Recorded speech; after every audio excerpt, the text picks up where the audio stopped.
Do you wonder if others are dealing with the same project management challenges as you?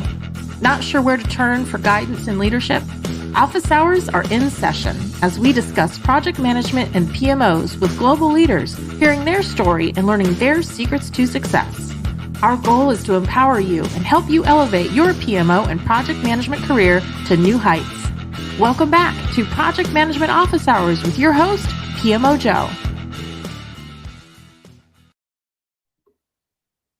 Welcome, everyone, to Project Management Office Hours. We're the #1 live project management radio show in the United States, and we're broadcasting to you today from the Phoenix Business Radio X studios in Tempe, Arizona. I'm your host, PMO Joe, and for the next hour or so, we'll be talking project management. Apologize for the technical challenges there at the beginning of the show. Modern technology, stuff happens, right? But we are live today, and I certainly encourage everybody who's listening to us live to let us know where you're located. Drop into the chat, add your comments in, let us know where you're joining from, and then throughout the show, if you have any questions for Bruno, certainly drop those questions into the comment section as well. Before we get started just wanted to make a couple of announcements, as we normally do. First of all, I want to say thank you to the PMO leader community. They had invited myself to be a panelist, along with Laura Bernard and Americo Pinto, for the kickoff of the Digital Transformations webinar series. If you missed that show, it's now available out on the PMO Leader YouTube channel, which we have listed there. So I encourage you all to go out and take a look at that. It was a good time. First time Americo, Laura, and I ever got together on the same stage to chat through a really fun discussion about digital transformation. Also, a friend of mine had sent over an email this week. Sometimes you take things for granted and you forget about them. And in her email, she said, "I love this binge-worthy page on your website." And that's the page where the podcast is listed. PDUs just for watching amazing content for free. That's a great deal. And I never think about that, right? Because I'm always doing the show, so I never think about using the show for PDUs. But we're up to, this is show number 98. So we have 98 hours worth of information on our industry that you can claim PDU for. So if you're approaching certification time, or you're just interested in, putting in your PDUs early, go out to the site, listen to some shows, and glad to see everybody. We got Switzerland, Czech Republic, UK, California, New Jersey. Great to have so many people joining us from all over the world. That's what I love about this show. Spain just joining as well. Certainly also want to take a moment to thank our sponsors, the PMO Squad and the PMO Leader. Without them, right, this is impossible. They help cover the cost for everything. And if you need project management assistance, whether it's setting up a PMO, getting project management resources, or perhaps building out your processes and tools better, go out and visit the PMO Squad website. Anything PMO related or project management related, we're there to be able to support and help you. We are now live streaming on LinkedIn, YouTube, Facebook, over the internet radio. We are coming to you live with our special guest. So we're here to interact with you. As I mentioned, let us know where you're joining us from, and also let us know any questions you have or comments during the discussion. So with that, I'm very excited to have Bruno Morgante joining us from Germany. Welcome, Bruno. Thank you, Joe. Thank you, everyone. I'm happy to be here and happy to went through the technical issues at the beginning. It's always fun to be live. That's the beauty of our show, right?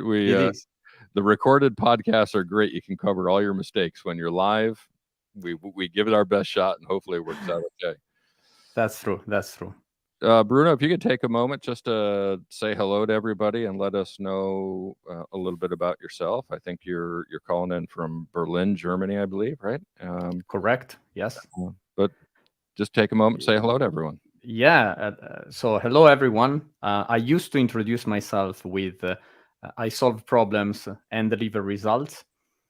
and it is actually something that I'm doing since quite a while, quite a long time, both professionally and in the personal life.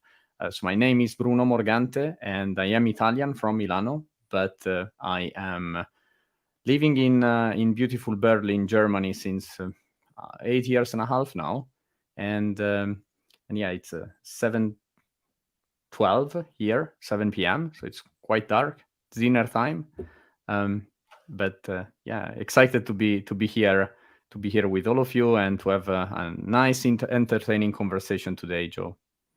Yeah, thank you so much. I know whenever we have our European guests on, they're joining us usually in their evening hours. So certainly appreciate that you're taking time away from your family and also sharing your European background, right? I mean, from Italy and now in Germany, wife from Poland. I mean, you're just the blending of all the great things that Europe has to offer with the connection of the different countries and how close you all are over there. Yeah. All right, so let's jump into some good project management talk. And one thing I'm always fascinated by when I talk with all of our different guests is how everybody gets started in project management, right? All of us, you got the gray in your beard. Mine's not as long, but plenty of gray in mine as well. There wasn't project management at a university when we were there, right? You couldn't take coursework in that. So how do you start? What was the beginning of your journey? Yeah, it's a beautiful question. I love to start with this one.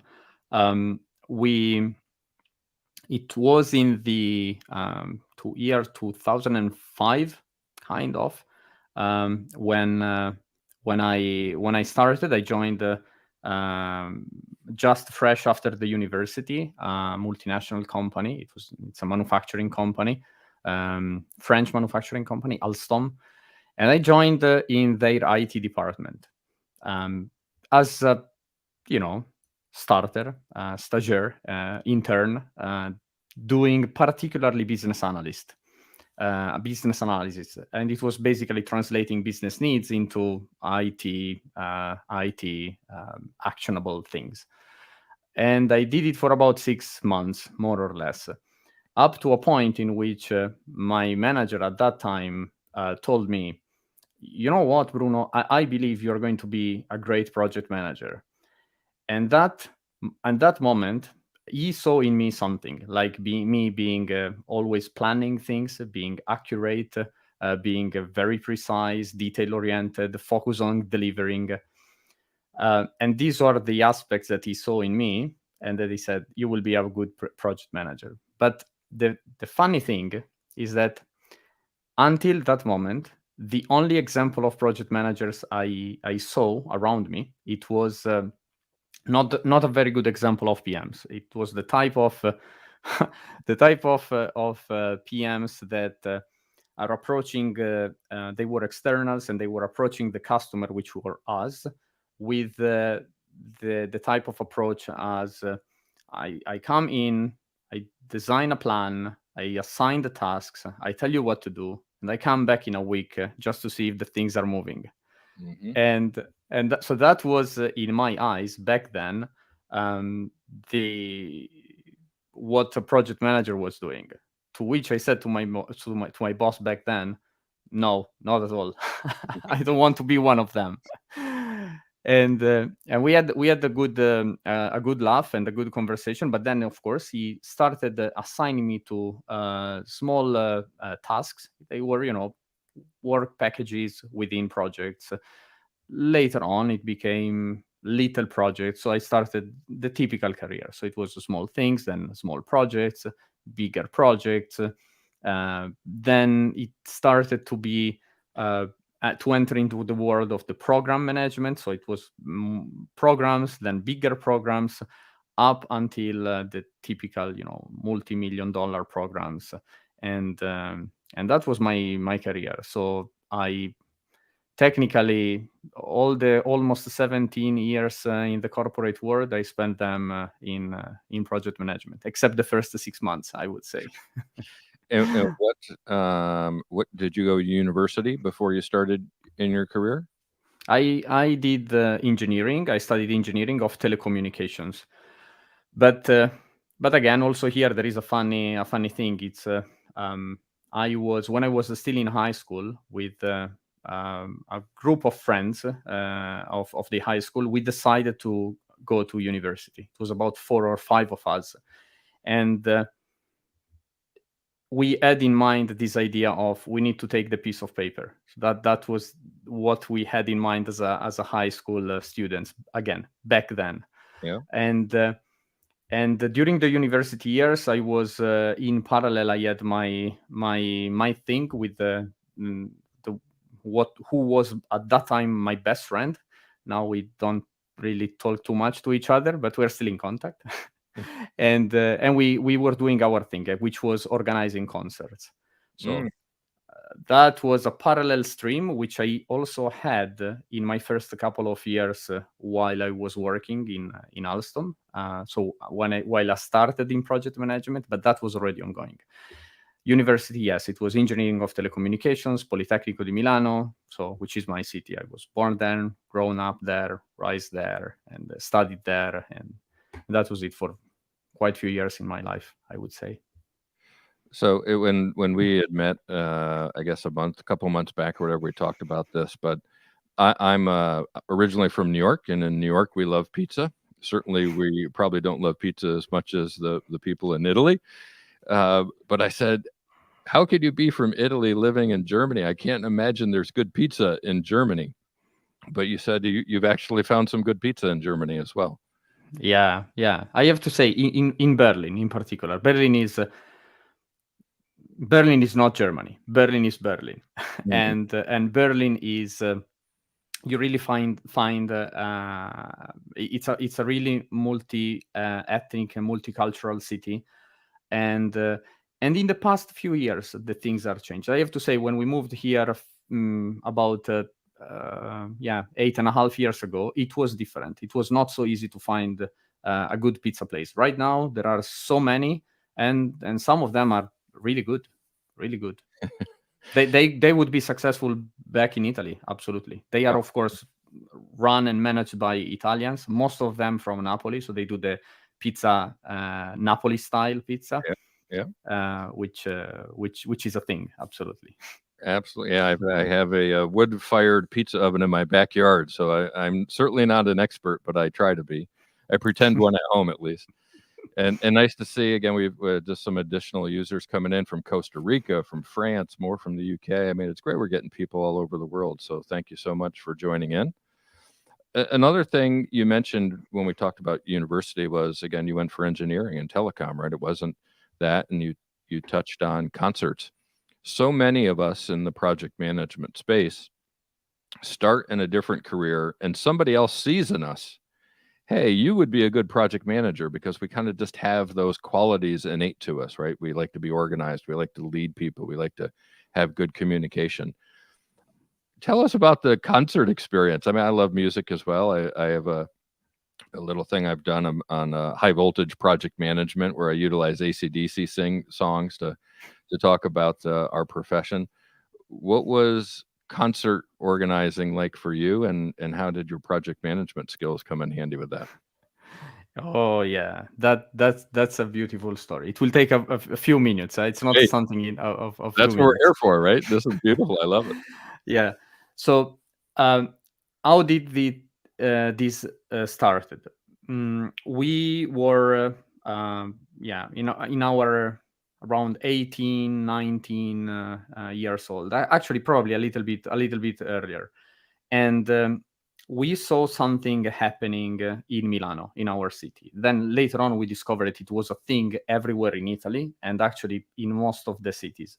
What we have observed, me and my friend, is that on one side we had so many music bands, that they were playing. The only thing that they wanted to do, it was to play their music, whatever music they were doing. They just wanted to play their music in front of an audience, in front of public. On the other side, back then in Milano, I don't know if it is still the same, but I assume it is. Most of the clubs were full only on Friday night and Saturday night. all the other evenings during the week, they were empty. Yeah. Sometimes they were even keeping the place closed because there was no reason to keep it open. So we said, we thought about it and said, what if we try to put the two things together? We try to and organize somehow the fact that there is all this group of bands that they just want to play their music, and we potentially have the possibility to do it in several clubs. So we started with nothing except this idea. It was just an idea, and it was the two of us, me and my friend, and this is how we started. We got in touch with a couple of clubs at the beginning, small clubs, of course, and we proposed the idea, and they said, yeah, that's fine. Just ensure that you bring people in the place. We need the place. We need, and they were giving us a certain threshold to meet. And then speaking with trying to find the bands, we started with a few bands, and then it was a bit more and a bit more, and we were able to make it work. We started, as I said, like that, and slowly we ended up growing and growing. We ended up having a lot of bands, any type of music, from the 15 years old kids playing pop rock, only cover rock songs, up until the 40 plus years old, basically professionists, great musicians that were doing any type of particular new age music, everything in the middle. So there was really everything. Of course, it was up to us to organize evenings with the same or similar bands, because of course we wanted the public to enjoy the same type of music and not to switch from, I don't know, pop rock to black metal and then go to, I don't know, back to something else. So we started like that. We started with a few evenings only, like one evening a week, not even one a week. It was maybe one every 2-3 weeks. But then it started to be more and more. We had more bands, we had more clubs, bigger clubs. We started having, the Monday evening. Nobody wants to go out Monday evening. But then they were because we were good, they were giving us the Tuesday, then the Wednesday, then it was the Thursday, then we started having the Sundays, and then it was again with the. Sometimes we also got Fridays and Saturdays. It was a thing, up until a point in which we said, okay, we need to expand. Milano was working. We were doing pretty well in Milan, and it was only the two of us doing everything, from getting in touch with the bands, finding the bands online, in the clubs, in the schools, finding the clubs, proposing our deal with them, and then we decided to expand. We decided to then find someone in other cities that could do the same, with the same idea, with the same brand, and doing it in the other cities. We extended it in Roma, then in Bologna and Torino. So these were the 4 cities that we had in the end. And of course, together with expanding, we also decided to do something more. We decided then to do a national contest. Oh, wow. So we were organizing and having the bands playing in their cities, going through the stages, and then to have the city, the winner of the city, and then all of them to come in Milano and play the final evening. And Nice. the contest was a thing. The contest was really the next step. It was more. People loved it. Bands loved it. There was competition. There was. You could see it. It was really a thing. And yeah, so it was a great experience, I have to say. Yeah, absolutely. Yeah, that's fantastic. It makes me think of, for us who didn't grow up in Italy, I love the Foo Fighters, one of my favorite bands, and geez, it's several years back now, but There was the 1,000 musicians coming together over in Italy trying to convince the Foo Fighters to come play a concert in their small town. And yes. that's In one of my Cesena, I think it was. Yeah. I think it was in Cesena. Yeah. That's right. And the beauty of that, the power of music, the Foo Fighters went there and played a concert, right? That's fantastic. So maybe the organizer of that, I've actually tried to invite him to come on the show. So if he's out there listening somewhere, I'd love to talk to that guy who helped organize that concert. Because to me, that's project management, right? Organizing 1,000 musicians to play one song with a stated outcome to be able to get the Foo Fighters to come. So you had the scope, you had the change management, you had the execution, and you had benefits realization, all wrapped up in one. What an amazing project story. Yeah. And it's same for you, right? Organize your project. What did you take away from all of that experience to bring into your project management career? Yeah, a lot. But if I have to nail it down to two things in particular, one of them is clearly communication, is the ability to communicate, which is not to say what you want to say, but to ensure that the other person understands what you want to say. The ability to communicate effectively with different type of stakeholders. For us, every day, not only when we had the events, but every day we had to speak with the bands. We had to communicate with the clubs, and we had to communicate with the public, which was round about 80 to 100, 120 people every evening. And you had people from all ages, different backgrounds. We had to speak with the technicians in the club. It will be the music staff. It would be the people at the bar or at the serving the food. We had to handle all of that. And if we would not have been able to communicate clearly, that would not have been possible at all. So definitely, communication is one of the two big things that I took away from that place. And it in project management, you definitely need to communicate with different stakeholders at every level. And you have like the type of executive that is telling you have only 2 minutes of my time. Convince me that this is the right thing to do in this project. Or you have the member in the project team, the one that needs to be inspired, the one that needs to be convinced that it is actually the right thing to do and not the other way around. So communication, absolutely, it's one thing.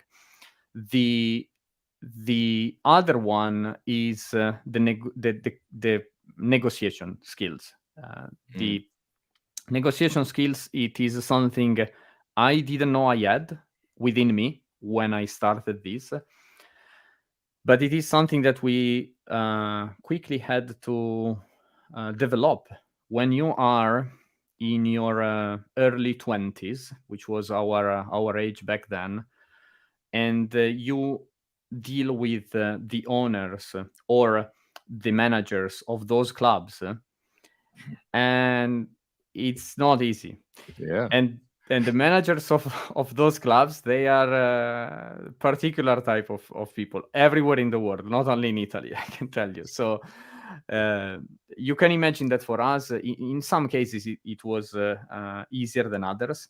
In some cases, it was extremely tough, extremely difficult. And negotiating with them, because of course they wanted this to happen, but they wanted the best for them, not for us. And we had to get the best not only for us, but also for our bands and for the public that was coming and attending the event.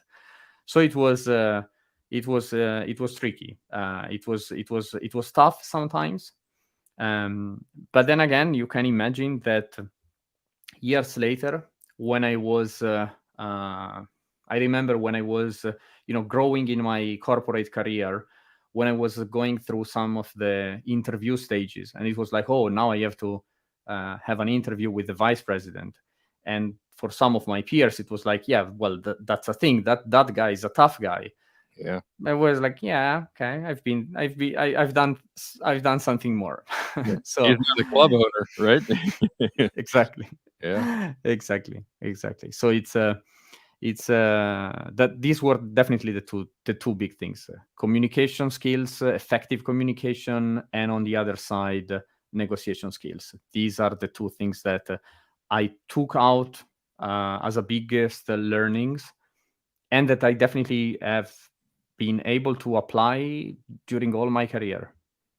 Yeah. From the beginning up until now, they are still with me. Yeah, those are obviously super powerful for good project managers. I'm going to take a risk right now and ask what the sign next to you says. I can read part of the sign, but let's take a leap of faith and see what this does.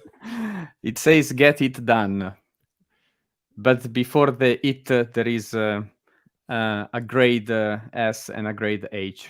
Yeah. Well, I love that. So why so close? What's the inspiration behind that to have that a reminder there for you all the time? Yeah, it's this is something that I decided to put here during the beginning of the pandemic, when at the beginning of 2020 we all started working from home, and I like everyone, I started saying, okay, yeah, it will be a couple of weeks. And then when we realized that it was longer, I had to set up my place, which is a corner of my bedroom. It's not my place. It's a corner of my bedroom. So I had some very particular constraints that I had to follow. My wife is a designer, so you can imagine I could not just do bad stuff.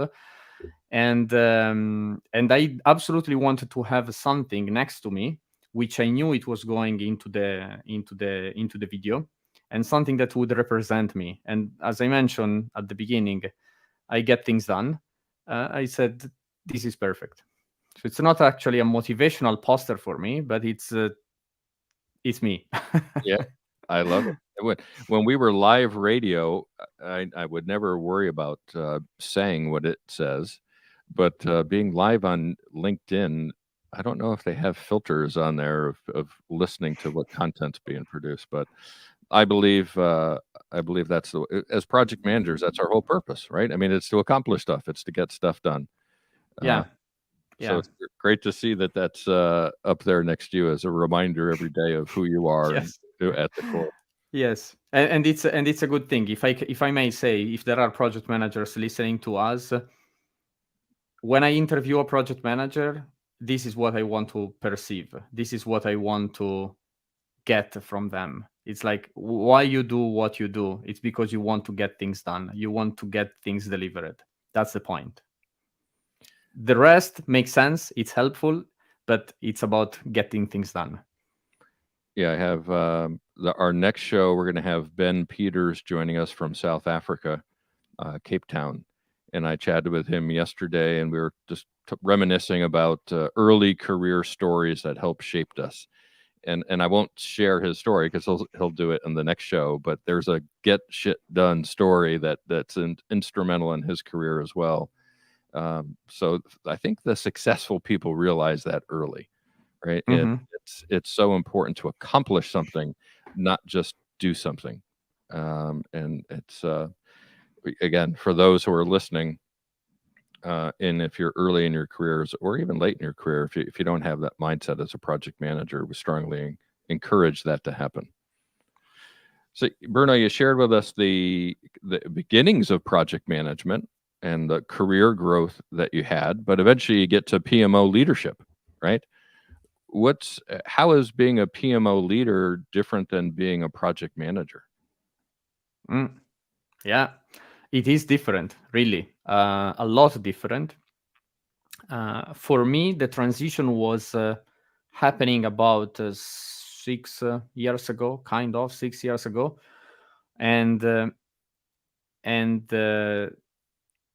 immediately I realized that I was transforming from being an individual contributor that has to get things done, into someone who is responsible for the people who are responsible for getting things done. And nobody, like, there was not training about that in my company. It was like the typical thing, like, okay, you have the opportunity, we think you are the right one. I got the position, and then it was about, make it happen. Yet again. But definitely the main difference, it is you, and this happens to a lot of people, you might be getting a promotion into a manager position because you are one of the best, maybe the best, maybe not the best. I don't think I was the best. Yeah, maybe I was the best. I don't think I was the best PM in my team. But it was, I was one of the good ones, and we were a great team, a bunch of, all alpha men and alpha women, an army of delivery machines. It was amazing. The best pool of project managers I have ever worked with up until now. So when I got that, I couldn't play my role anymore. It was not me. It was not my show. It was their show, and I had to make it happen. And that switch, that mental switch, it is what I believe it changed everything. When you move from a individual contributor position into a leader position, in a team leader position, it is what changed everything. In particular, if you look at it from as a PMO lead, the scope was definitely bigger. As a project manager, it was that's my project. I just have to take it, nail down the scope, and ensure that I deliver that one on time and on cost. Well, as a PMO, it is different. It is bigger. You need to understand what does the organization need from you as from that particular PMO, and then you need to start implementing it. Start listening to all the people around you. It's not only the pool of project managers. It is different. It is more. There are controllers. There is the governance piece, the methodology piece, the portfolio management, the interaction with the strategic side of the organization. It is much more. It's not just about taking something and delivering it. It is bigger. And for me, as I said, was about 6 years ago, and it was a journey, the beginning of a journey, and it is still continuing, still ongoing. Yeah, if we think back to your story of the music industry, right? All the members of the band or the individual contributors are kind of like the project managers, but they need a manager, right? They would be able to go book their shows and ensure that they're getting treated fairly and that they're playing the type of music that the club wants and understand the audience, right? Because I like to use non-project management terms for people, because the bosses of the organization, they're not project managers, right? They're business leaders. And if we speak their language, usually we can be more effective. If we try to talk to them in our language, as you mentioned previously, right? Communication is so important to understand the audience. So I like to always think that way, and it's fresh in mind about the musical component. So I would imagine a lot of what you learned doing your concert organization really helps you build PMOs better, right? Because you understand how to be able to meet your stakeholders, like you said. Yeah, absolutely. I briefly mentioned that you need to understand what a successful PMO is for that particular organization, and there is no secret recipe that you can apply in all companies. It depends what the level of maturity of the company, what the company needs, the industry, the business in which the company is. So one side is about, definitely listening to what the organization needs, and do the step, and do more, and do the additional piece, the additional piece that they couldn't see. For me, it was when I took that PMO, it was a transformation period in the company. But the PMO that was previously in place, it was doing pretty good. It was doing what that organization wanted in that PMO, which was the typical old style control, governance, and controlling PMO. That was what that organization needed, because before that was not in place. And so they wanted, the typical first step. We want all project managers to use the same methodology, the same templates, reporting in the same way, speaking the same language, working the same way. We want to have a consolidated reporting, a consolidated financial view, and so on. When I took over that PMO in that transformation period, which was particularly challenging from a financial point as well, I had to understand what did we have to do different. And for sure, I could see everyone around me in all teams, in all functions, was talking about, speaking about doing more with less, doing more with less money, with less time, with less people, and anyway, do more. So I had to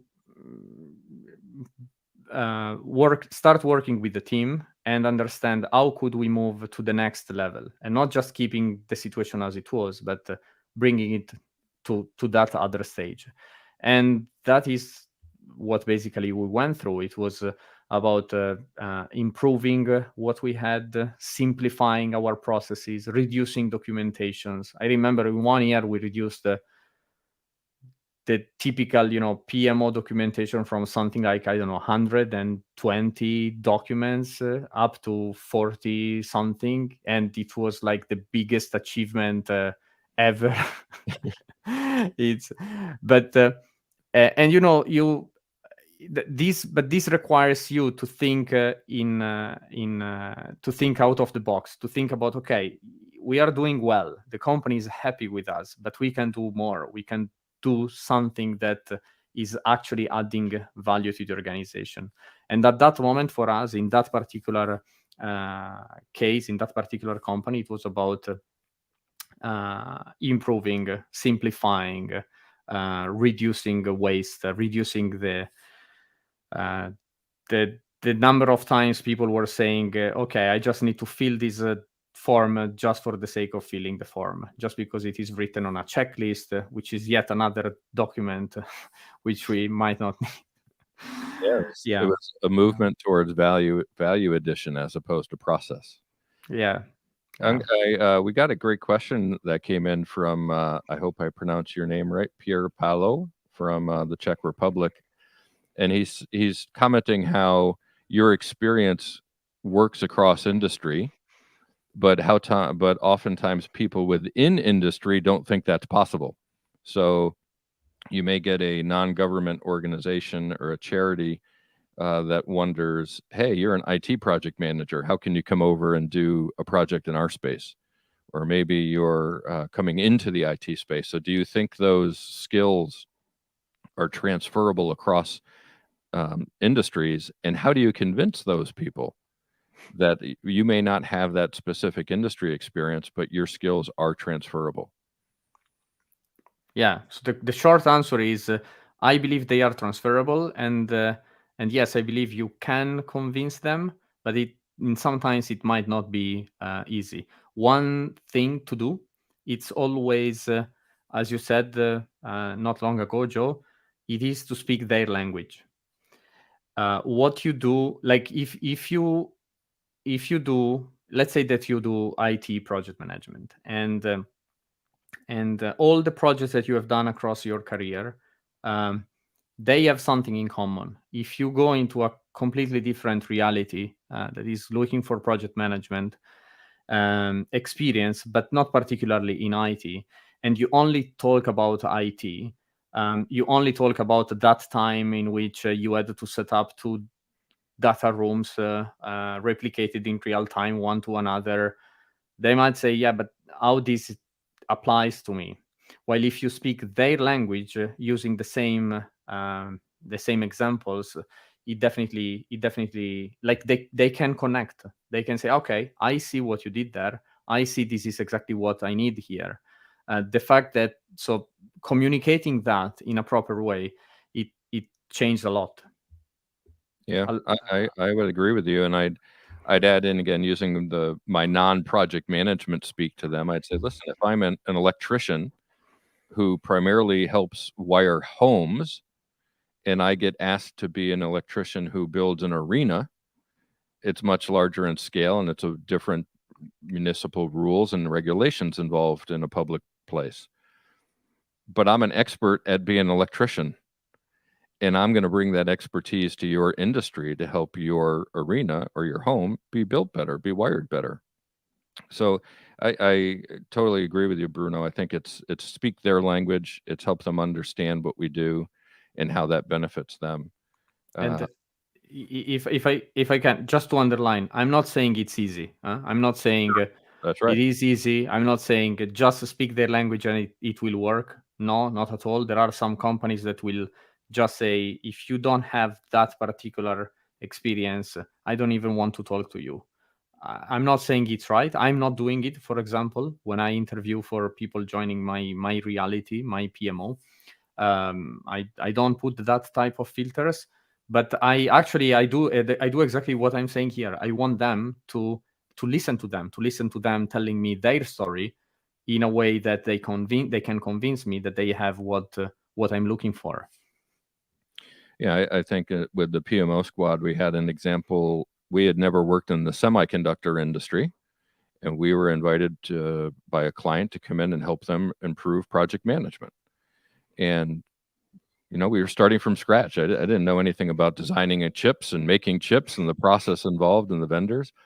But by the end of our engagement, we had turned around that company's ability to deliver their projects on time because we brought to them a unique skill set. So we married those two skills and made sure that we provided value. So you're right. It's not easy, but collectively, it actually can be more impactful, I think.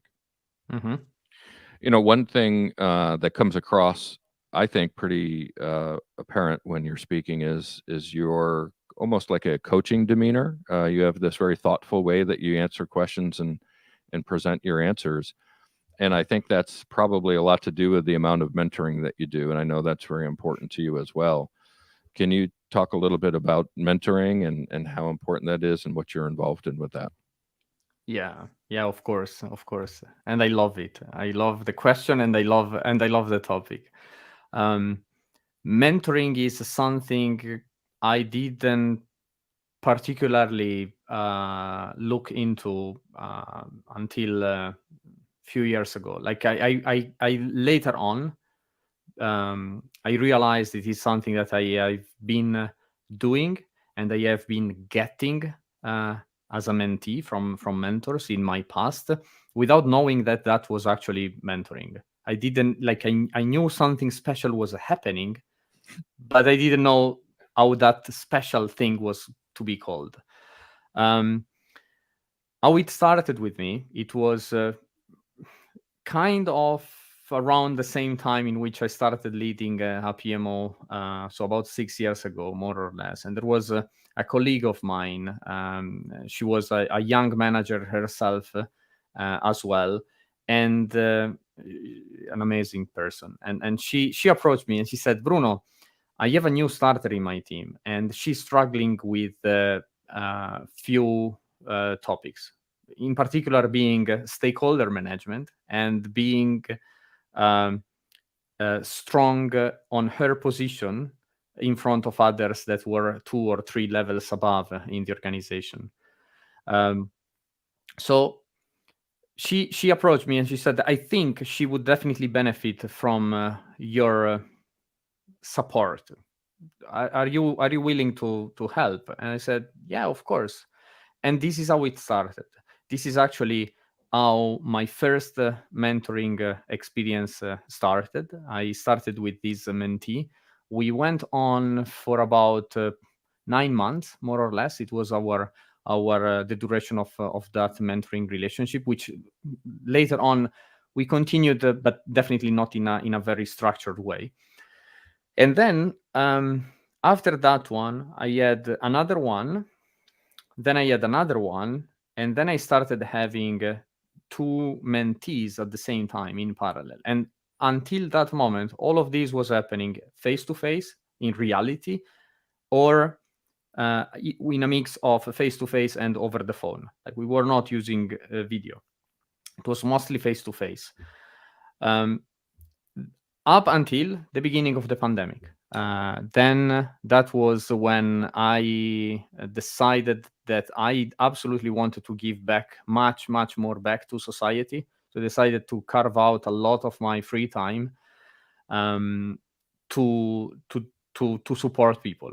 And well, for a while I tried to, I helped a group of volunteers building a pro bono coaching platform, but that's another story. Then in parallel, I started also doing much more mentoring, pro bono mentoring online, and on different platforms, of course, like the mentoring club being the biggest one, which is it's a non-profit organization based here in Berlin.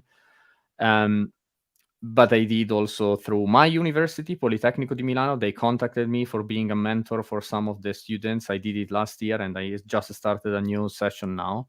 PMI in Poland chapter, my project mentor, and there are probably other 2 or 3, but these are, I would say, the biggest one. The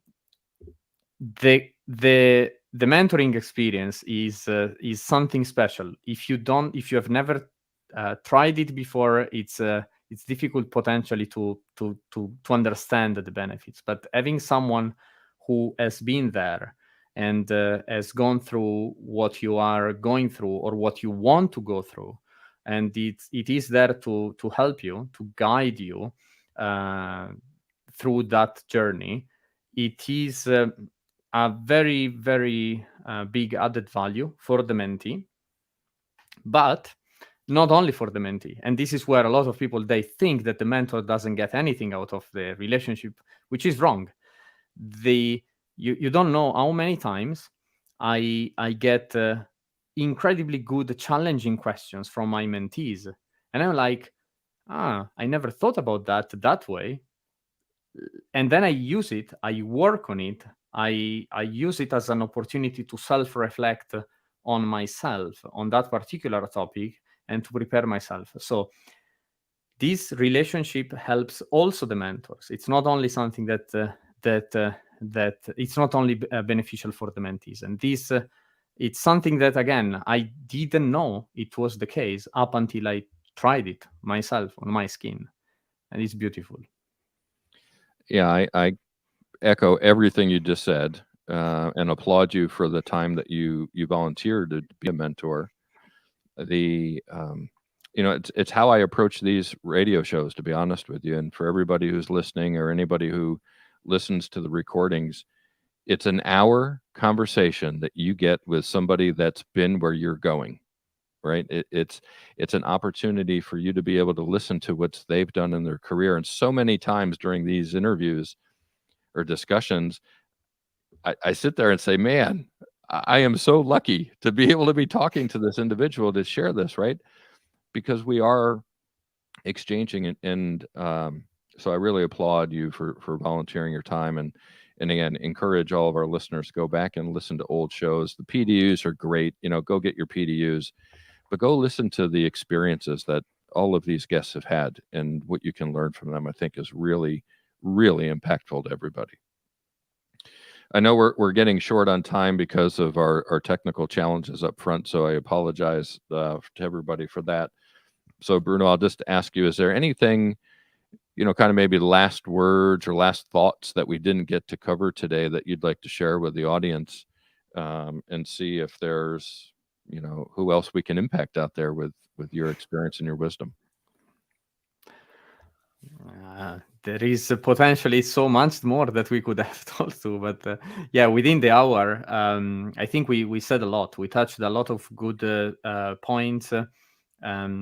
We definitely didn't cover the aspects of implementing a PMO in different realities. That would have been probably a little bit more technical than that. It is definitely something that we might follow up in another session. But for the rest, I believe it was a good conversation. We touched a lot of good points. There is definitely much more. For anyone listening, if you are interested, you can definitely connect with me on LinkedIn. LinkedIn is the best possible source. You have then over there the link, and we can follow up with questions or other topics. Yeah, we will definitely look to have you either on PMO Squad or PMO Leader. We'll bring you on and dig into the PMO components. I know you've had a tremendous experience merging PMOs, separating PMOs, building PMOs, and I think those conversations are really valuable. Unfortunately, again, with the late start today, we ran out a little bit of a time. So I thank you for coming out, Bruno, and really appreciate all of your insights, especially the comments there at the end on mentoring. So thank you for that. And certainly thank you to our audience who joined from all over the world as well. A reminder that these shows are live, of course, as we've proved at the beginning with our technical difficulties, but we record them also, right? So you can go out to Project Management Office Hours website and be able to capture all the past shows, right? To be able to capture everything.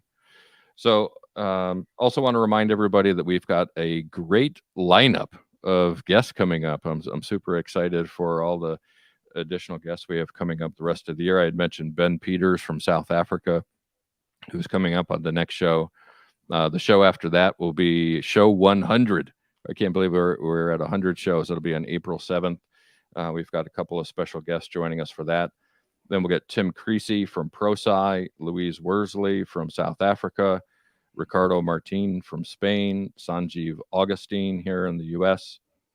We'll get Melissa McDonald, the Smart PM. We have a guest scheduled for later this year, Maria Abdelina.